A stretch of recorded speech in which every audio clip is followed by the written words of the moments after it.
I will kill you. I'm not moving. You move. I'm not moving. What do you mean? Keep your hands up now. Both of you, all of you.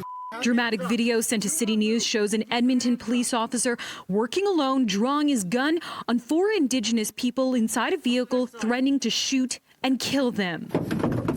Don't move. Neither of you. Keep hands to the roof. Don't move your hands.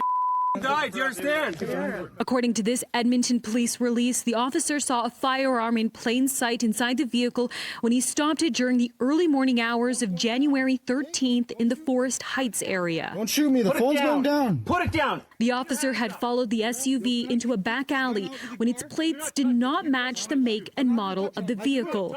The driver's license also did not match the description of the driver, and the driver was unable to provide any documents associated with the vehicle. After the officer discovered the firearm, department officials say he drew his gun and provided, in their words, strong, assertive verbal demands to the occupants. You grab that.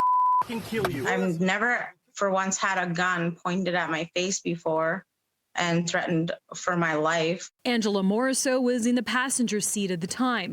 She's the one taking the cell phone video. She refers to the officer's demands as threats.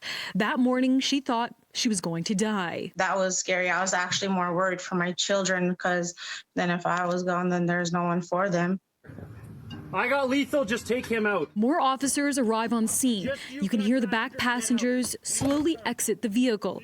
That's when Morisseau flinches. She says immediately another gun from another officer was on her. Move. Don't move. Keep your hands up, okay? You shot otherwise, you understand? In a statement to City News, a spokesperson for EPS writes, while the incident was unfolding, one of the occupants recorded the interaction in a Facebook Live video.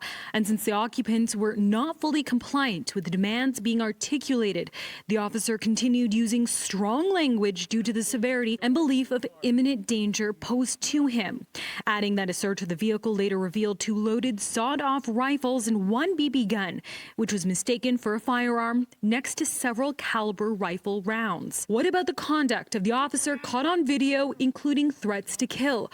We asked an expert in policing and use of force. Threatening to kill people is kind of a big deal, especially when you have your uniform on and you have your gun drawn. University of Alberta criminology professor Timitapa Oriola says the fact that it was dark outside and the officer was alone and outnumbered would have likely agitated the officer, and the visible presence of a weapon would have intensified his concerns. But the threats and language he used is not a de-escalation technique. It was over the top, excessively combative, and might have made that situation worse. Oriola adds it's also important to remember this incident took place 2 weeks after a police officer in Calgary was killed during a traffic stop, which may have heightened the fear felt by the officer. I'm gonna go. Phone down. Morisseau and 3 others in the vehicle, including the driver, collectively face more than 50 charges. Morisseau denies she had any knowledge of the weapons, but says because no one in the vehicle is owning up to them, all occupants face equal charges. The officer in the video will not face any disciplinary action. In Edmonton, Rochelle Soufi, City News.